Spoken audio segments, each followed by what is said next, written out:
Good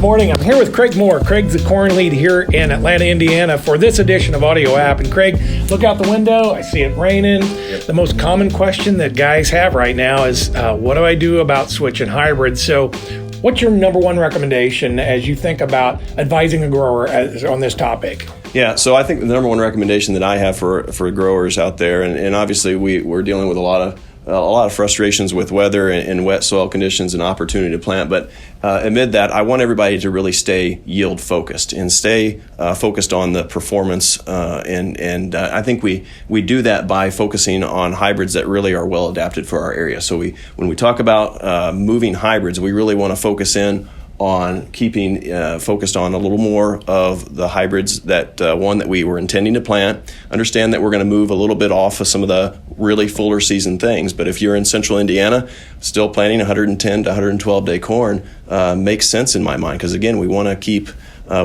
our maximum potential yield there for us.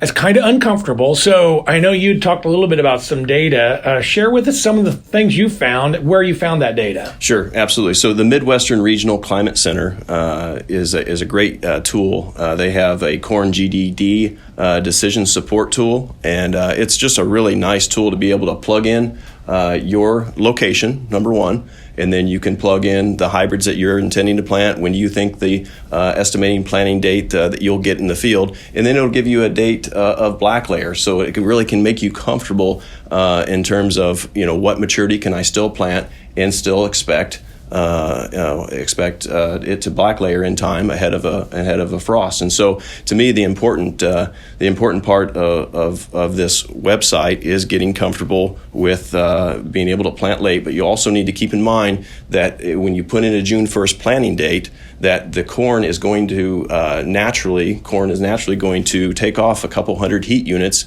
based on a May 1 planting date. The tool doesn't do that. So the website tool does not naturally take off those 200 heat units off the normal expected GDU to black layer, but you need to do that, and it's like I said, it's a fantastic tool to be able to assess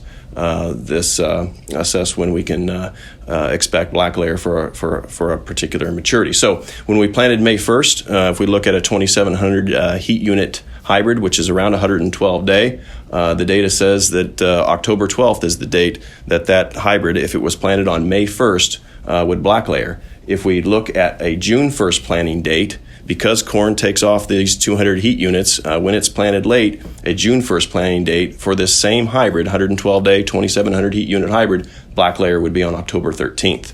That's fantastic information. Any other locations you looked at for a similar comparison? Yeah, so I did look at Kalamazoo, Michigan, so kind of that central southern Michigan look here, and 108-day hybrid there, around 2,600 heat units to black layer, planted on May 1st would black layer on October 4th. And again, the same hybrid planted on June 1st planting date there, October 5th would be the expected black layer date. So not a lot of difference. And again, we're not then moving to a hybrid that's too early for our relative maturity. We're not sacrificing as much yield potentially as we are if we would move to a hybrid that maybe not as well adapted for that particular area.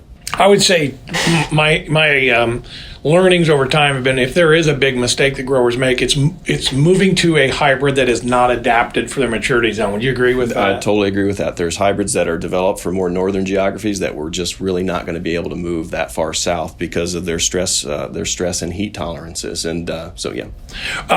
What about populations?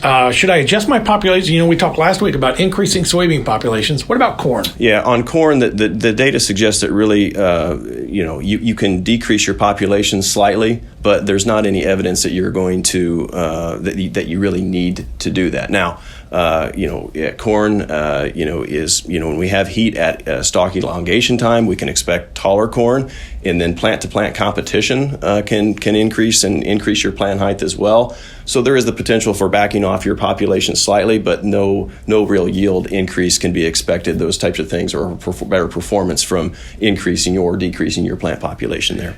Agronomically, is there anything particular I should be looking for if I do have to switch a maturity? Any physical characteristics that you'd recommend? Sure. I mean, I think there's some small nuance stuff. I mean, certainly from a disease package perspective, we want hybrids that generally have, very strong gray leaf spot tolerances and things like that. Maybe a little increase in the overall stress and drought tolerance rating would be something we'd look at. I think about plant height as well. We talked about plants growing fast with warmth during this vegetative or stalk elongation phase. So generally, you think about some hybrids that may be a little more moderate in stature and those types of things. But those are a little more, splitting hairs types of specific type of things there.